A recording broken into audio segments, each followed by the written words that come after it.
Hello, welcome to Banga education. দেখো, এক্সারসাইজের expected কোশ্চেনগুলো আমরা আলোচনা করার চেষ্টা করব। দেখো, প্রথম কোশ্চেন কি বলছে, 0.01। এটা দেখে নিয়েছো। এটা থেকে যদি সলভ করি তাহলে কী হবে, 0.1।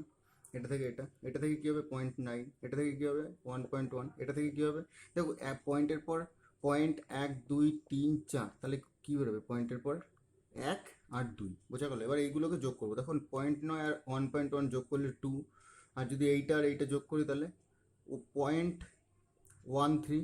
তাহলে 2-এর সাথে যদি এইটা যোগ হয় তাহলে 2.13, বোঝা গেল। দেখো, পরের কোশ্চেনটা বলছে একটি পাম্প একটি জল পূর্ণ করতে সময় নেয় 2 ঘন্টা। তাহলে আমি ধরলাম এ পাম্প জল পূর্ণ করছিল, ক ঘন্টা নিচ্ছিল, 2 ঘন্টা। আর বি পাম্প জল খালি করছিল, দেখো পরের লাইনে বলেছে একটি ফুটো থাকায় জল পূর্ণ হতে 2 × 1 = 3 ঘন্টা। তাহলে 2 × 1 = 3 ঘন্টা। এটাকে যদি ফ্র্যাকশনে করি তাহলে 7/3। আর এটা তোমার তো 2 রয়েছেই। এবার দেখো কী করবে, এই 3টাকে কী করা যায়, গুণ করা যায় এখানে। তাহলে এখানে হবে 6, এখানে হবে 7। তাহলে 6 7 কত, 42 এলসিএম। এবার কি বলছে ছিদ্রটি পুরো জল নিষ্কাশন করতে কত সময় নেবে। এবার দেখো এইটা এলসিএম কত, 7, এফিসিয়েন্সি কত, তাহলে 7, আর এটার এফিসিয়েন্সি কত, 6। দেখো 42/, তাহলে শুধু নিষ্কাশন করবে, কি করবে, ছিদ্রটা পুরো নিষ্কাশন করতে কত সময় নেবে, তাহলে 7 - 6 1। কিন্তু একটা যদি কেস যদি লক্ষ্য করো তাহলে কি, দেখো 3টা আমি গুণ করেছিলাম না, 3টা গুণ করেছি মানে এর সাথে গুণ করেছি, আর এর সাথেও তো 3 গুণ করাই হয়েছে না। মানে বলতে চাইছি, দেখো এরকম 2 ছিল আর এটা ছিল 7/3। তাহলে আমি যদি এটার সাথে 3 গুণ করি, এটার সাথে 3 গুণ করি, তাহলে এই 3 3 কেটে যাচ্ছে, আর এদিকে হয়ে যাচ্ছে কত, 6, আর এটা 7, বোঝা গেল এই জিনিসটা। সেটাই তো করেছিলাম। তাহলে এইটা আমি 3 গুণ বাড়িয়ে দিয়েছি না। তাহলে আমার এদিকে 42 আসছে, কিন্তু অ্যান্সার কত হবে, 42/3। তাহলে 42/3 করলে কত হবে, 14 অ্যান্সার, বোঝা গেল। তাহলে 14 অ্যান্সার। 3 নম্বর কোশ্চেন দেখো, 3 নম্বর কোশ্চেন কি বলছে। আমরা আজকে 11টা কোশ্চেনের সলভ করব। পরে আবার আমরা অন্যগুলো সলভ করার চেষ্টা করবো। দেখো, 3 নম্বর কোশ্চেন বলছে কোনো আসলের কোনো আসলের কোনো আসলের 5% হারে 2 বছরে এসআই মাইনাস সিআই সমান 15 টাকা। তাহলে প্রিন্সিপাল বা আসল কত। আমি অপশানটাও দিয়ে দিচ্ছি। অপশান হচ্ছে 6500, 5500, 6000 আর 7000। দেখো, আমি এই কোশ্চেনটা দুভাবে করবো। কি করব, 5%। 5% মানে কি, 1/20। 2 বছর বলেছে। আমি যখন কম্পাউন্ড ইন্টারেস্ট করবো তখন আমি বলে দেবো। তাহলে 20-র কী করতে হয়, 400 করতে হয়। 20 400 মানে 20-র স্কোয়ার করে দিতে হয়। 20-র স্কোয়ার করলে 400 হয়ে গেল। 2 বছরে যদি 3 বছর বলতো তাহলে 8000 করতাম। তাহলে এই 400-র প্রথম বছরের সুদ কত, দেখো এই 400-কে যদি 1/20 দিয়ে কাটি তাহলে কত হবে, 20। পরের বছরও 20, 20 দিয়ে কাটলে 20। আর দেখো, যেহেতু 20-র ওপর 20, কেন, প্রথম, এটা তো দ্বিতীয় বছরে তো কোনো সুদ পাবে না, পাবে কি। আর প্রথম বছরে সিম্পল ইন্টারেস্ট আর কম্পাউন্ড ইন্টারেস্ট কি থাকে, সেম থাকে। দ্বিতীয় বছরেরটার উপর হবে। আমি এটাকে প্রথম ধরে নিলাম, প্রথম বছর এটা, দ্বিতীয় বছর এটা, বোঝা গেল। তাহলে দেখো, প্রথম বছরের ওপর কি করবে, সরি এইটা প্রথম বছর, এইটা দ্বিতীয় বছর ধরে নিলাম। তাহলে এইটার উপর তো আবার খাটবে না, 1/20 টাকা করে। তাহলে 20-র ওপর যদি 1/20 হয় তাহলে কত হবে, 1। দেখো, এইটা সিম্পল ইন্টারেস্ট, আর টোটালটা বলছে 20 20 আর 1, টোটাল কম্পাউন্ড ইন্টারেস্ট। তাহলে সিম্পল ইন্টারেস্ট কত ছিল তোমার, টোটাল 40 টাকা।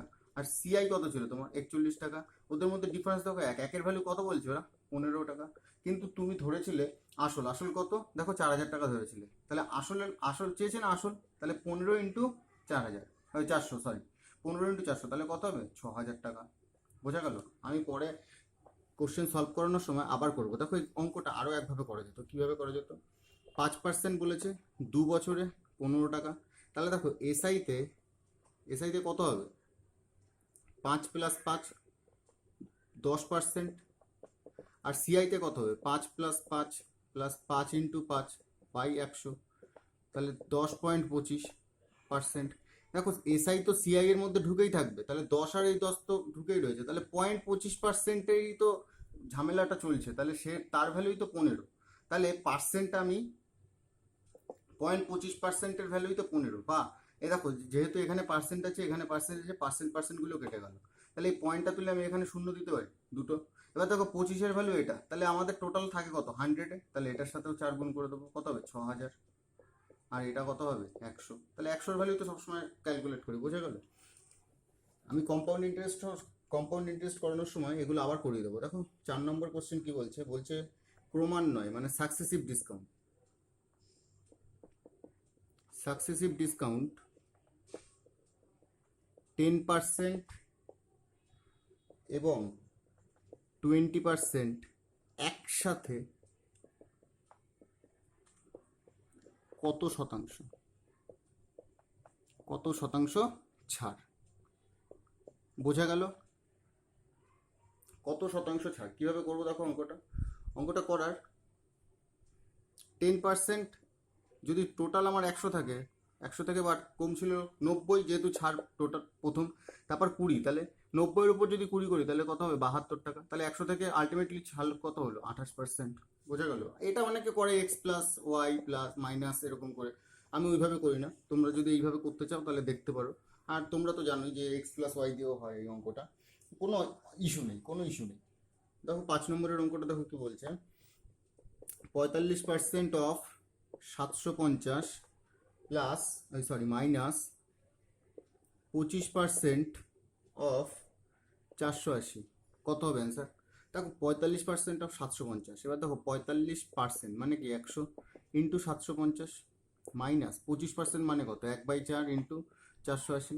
এবার আমি এইটা লিখলাম কেন, দেখো এইটা কেটে আমি লিখতে পারি, 5 দিয়ে কাটলে 9, 5 দিয়ে কাটলে 20, পারি লিখতে, 2 দিয়ে এটাকে কাটলো, তাহলে 9 ইন্টু 75/2, তাহলে এটা গুণ করে নিই, 5 নং 45-এর 5, হাতে আমার 4, 7 নং 63, আর 4 হচ্ছে 67, 675/2 মাইনাস এটাকে যদি কাটি তাহলে 120, তাহলে 675 মাইনাস 120/2, যদি এটাকে করি দেখো 675 মাইনাস 240/2, আবার অনেকে করে ডাইরেক্ট এটা থেকে এটা কেটে দেয় 307.5, ওটা করলেও হয়, এটা করলেও হয়। তাহলে এই 337 থেকে 120 মাইনাস গেলে কত হবে 117.5, 217.5, বোঝা গেল। এটা থেকে করলেও তোমার 217.5ই আসবে, ঠিক আছে। 5 নম্বর দেখো, 6 নম্বর কোশ্চেনটা করার চেষ্টা করি। 6 নম্বরেরটা বলছে a/b = 7/9, b/c = 3/5, তাহলে a:b:c কত, ডাইরেক্ট মান বসিয়ে দেবো। বা এ দেখো এখানে বি এর জায়গায় 9 আছে আর বি এর জায়গায় এখানে 3 আছে, তাহলে এটাকে 3 দিয়ে গুণ করে দিই, এটাকেও 3 দিয়ে গুণ করে দিই, কত হবে, এটা হবে 9, এটা হবে কত 15, তাহলে ডাইরেক্ট বসে গেল 7:9:15, নো ইস্যু, ঠিক আছে। চলো নেক্সট কোশ্চেন 7 নম্বরেরটা দেখো। 7 নম্বরেরটা বলছে √289/√x = 1/5, তারপরে বলছে x = কত। দেখো কীভাবে করবো, √289/√x = 1/5, √289 মানে তোমরাও জানো কত 17, √x = 1/5, তাহলে এটা যদি করি কত হবে দেখো, √x = 5×7 = 85, যদি এদিকে রুট থাকে তাহলে ওইটা কি হয়ে যায়, x = 85 স্কোয়ার, তাহলে x = এবার 5 লাস্টে 5 আছে, তাহলে 5 5 25, 8-এর পরের সংখ্যা কত 9, 8 9 72। এগুলো দেখার জন্য তুমি আমার প্রথম ভিডিওটা দেখতে পারো, আমি পুরো সলভ করে দিয়েছিলাম। কত হলো 7 নম্বরের অঙ্কটা দেখো কি হবে। 7 নম্বরেরটা বলছে যদি x y এর 90% হয় তবে y x এর কত পার্সেন্ট, x এর কত আর শতাংশ, আমি এগুলোর অপশন দিচ্ছি না, তোমরা বুঝতে পারবে কিভাবে করবো। দেখো বলছে x y এর 90%, তাহলে y এর 90%, তাহলে x/y সমান 90/100, যারা রেশিওর ভিডিওটা দেখেছো তারা বুঝতে পারবে এটাকে যদি কেটে দিই তাহলে x = 9, y = 10, বোঝা গেল। এবার বলছে তবে y x এর কত, y কার উপরে, x এর উপরে, তাহলে বাড়ছে কত দেখো 1/9, যেহেতু x কার উপরে, x এর উপরে, ইন্টু 100 করলে কত হবে 11.11%, বোঝা গেল। 8-এরটা দেখো, সরি এটা 9 হবে, এটা 9 হবে। 9টা দেখো, 9টা বলছে দুটি সংখ্যার লসাগু, দুটি সংখ্যার লসাগু 1820 এবং গসাগু 26। একটি 130 হলে অপরটি কত? দেখো এটা তোমরা সবাই জানো কি হয়, লসাগু আমি লিখে দিচ্ছি, লসাগু ইন্টু গসাগু সমান দুটি সংখ্যার গুণফল। তাহলে লসাগু আমি জানি কত 1820, গসাগু আমি জানি কত 26, দুটি সংখ্যার গুণফল, তার মধ্যে একটা আছে 130, অপরটি পাওয়া যাবে, এটা দিয়ে এটাকে কাটলে 5, 5 দিয়ে এটাকে কাটলে 3 5 15, 3 6 5 6 30 আর 4 364 আর একটা। বোঝা গেল? লাস্ট অ্যান্ড ফাইনাল অঙ্ক 10 নম্বরেরটা কি বলছে? বলছে দার্জিলিং,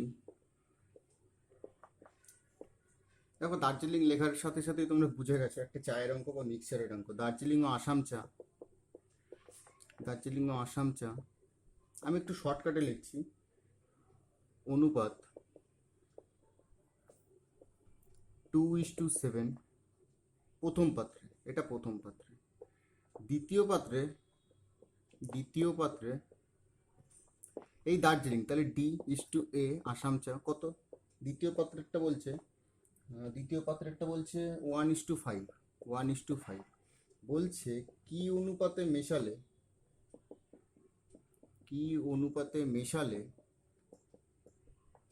মেশালে তাদের নতুন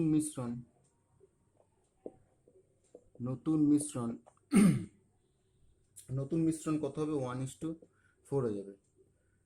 আমি অপশন দিচ্ছি 3:2, 1:2,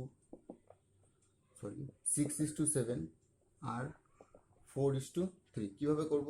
দেখো প্রথম পাত্রে কত ছিল? দার্জিলিং আমি D:A লিখে নিচ্ছি 2:7। দ্বিতীয় পাত্রে কত ছিল? D:A 1:5, 1:5। তাহলে করব কিভাবে? দেখো অঙ্কটা করার, দেখো কিভাবে করা যেতে পারে অঙ্কটা, তোমরা ভাবো, আমিও ভাবি। দেখো দার্জিলিং চা এটাই ছিল 2, এটাই ছিল 1, আমি যে কোনো একটা নিয়ে কাজ করতে পারি। তোমরা বলবে হ্যাঁ, তাহলে এটায় টোটাল চা কত আছে? দার্জিলিং চা 2/9, এটায় দার্জিলিং চা কত আছে? 1/6। আর হবে কত? দেখো কি অনুপাতে মেশালে তাদের নতুন মিশ্রণ, তাহলে নতুন মিশ্রণ নিশ্চয়ই এই যে 1:4টা রয়েছে, এটা নিশ্চয়ই দার্জিলিং হবে আর এটা নিশ্চয়ই আসাম হবে। তোমরা যদি কোশ্চেনটা লিখে নাও, আমি তাহলে কোশ্চেনটা একটু মুছে আমি আবার ভালো করে করাতে পারি। আমি কোশ্চেনটা মুছলাম, দেখো কোশ্চেনটা পুরোটা মুছলাম। আমি কি লিখলাম? D:A 2:7, এটাতে 2 D:A, মানে এটা প্রথম পাত্র, এটা দ্বিতীয় পাত্র, কত? 1:5। আর এই দুটো পাত্র থেকে মিলে কি হবে? নতুন মিশ্রণ হবে, যেটায় ওর তার D:A কত হবে? 1:4। কিভাবে করব অঙ্কটা? দেখো কিভাবে করা যায়। এটায় রয়েছে 2/9, এটায় রয়েছে 1/6, আর ডি যদি এটাই মানে দার্জিলিং আর আসাম, তাহলে ডি হবে 1/5। তিনটের কি করব? মিক্সচার করে নেবো। আমি এইখানটায় মিক্সচারটা দেখিয়ে দিচ্ছি, দেখো 1/5। এবার দেখো এইটা সব থেকে করার সহজ উপায় কি? এই যে 9, 6 আর 5, এই তিনটের মধ্যে এলসিএম নিয়ে নাও। এবার দেখো এই দুটোর মধ্যে এলসিএম কত হবে? 18 হবে, আর 18 × 5 করলে কত হবে? 90 হবে। তাহলে আমি এটাকে 90 দিয়ে গুণ করি, এটাকেও 90 দিয়ে গুণ করি, এটাকেও 90 দিয়ে গুণ করি, তাহলে আমার ফ্র্যাকশন থেকে তাড়াতাড়ি কাটতে সুবিধা হবে। এটা করলে হচ্ছে 20, এটা করলে হচ্ছে 15, আর এটা করলে হচ্ছে 18। তাহলে 20 থেকে 18, 15 থেকে 18, তাহলে এদিকে 2, এদিকে 3, তাহলে 3:2। অপশানে নিশ্চয়ই ছিল 3:2, প্রথম অপশানটা। বোঝা গেল? এবার দেখো আমি একটা নতুন অঙ্ক আমি তোমাদের দিচ্ছি, 11 নম্বর অঙ্কটা বলছে যদি এক ব্যক্তি, এটা এই কোশ্চেনের অঙ্ক না, আমি এটা জাস্ট লেখাচ্ছি, তোমরা একটু দেখো, ভালো লাগবে। যদি একটি ব্যক্তি 1 টাকায় 32টি দ্রব্য ক্রয় করে, এটা আমার কালকে ব্যাচে একটা ভাই আমাকে জিজ্ঞেস করেছিল কোশ্চেনটা, ও এখনো বুঝতে পারেনি। যদি এক ব্যক্তি 1 টাকায় 32টি দ্রব্য ক্রয় করলে তার 40% ক্ষতি হয়, বলছে কতগুলি দ্রব্য সে 1 টাকায় বিক্রি করবে যে তার 20% লাভ হবে। কিভাবে করা যায় দেখো, 1 টাকায় 32টা দ্রব্য বিক্রি করে ওর কত পার্সেন্ট লস হয়েছে? 40%। তার মানে 60%ও বিক্রি করেছিল। আমি এই 1 টাকাটা সাইডে রেখে দিলাম। তাহলে 32টা দ্রব্য বিক্রি করে 60%, মানে 60%-এ মানে 40% লস হয়েছে। তাহলে আমি লিখতে পারি 60%-এর ভ্যালু 32। তাহলে আমার 100%-এর ভ্যালু কত হবে? দেখো, এটা দিয়ে যদি কাটি 3, 2 দিয়ে কাটলে এটা কাটলে হচ্ছে 5। তাহলে 100%-এর ভ্যালু হবে 32 × 5/3 বা 160/3। এবার বলেছে সে 1 টাকায় কতগুলো বিক্রি করবে যাতে তার 20% লাভ হয়। তাহলে 1 টাকাটা আমি কি সাইড করে রেখেছি। তাহলে এখন দেখো আমার কস্ট প্রাইস কত, সরি, কতগুলো কস্ট করতে হতো যাতে আমার কোনো লস হতো না। তাহলে বলবে তোমরা 160/3, বা এটাকে যদি করো 53×1/3, এটা এই এতগুলো যদি দ্রব্য বিক্রি করতাম তাহলে আমার কোনো এই যে 40% যে ক্ষতিটা সেটা হতো না, এটাই আমার ছিল তাহলে কস্ট। তাহলে এই যে 160/3, এটার উপরেই তো কি হবে? লাভ হবে না? ও লাভ করতে চাইছে 1 টাকার উপরে, মানে 1 টাকায় বিক্রি করে ও লাভ করতে চাইছে। তাহলে এইটার উপরেই যদি 120% চাপাই তাহলে তো আমার অ্যান্সার হয়ে যাবে। এটাকে যদি কাটি এটা হবে 6, এটা হবে 5, 3 দিয়ে কাটলে এটা হবে 2, 5 দিয়ে কাটলে এটা হবে কত? 32।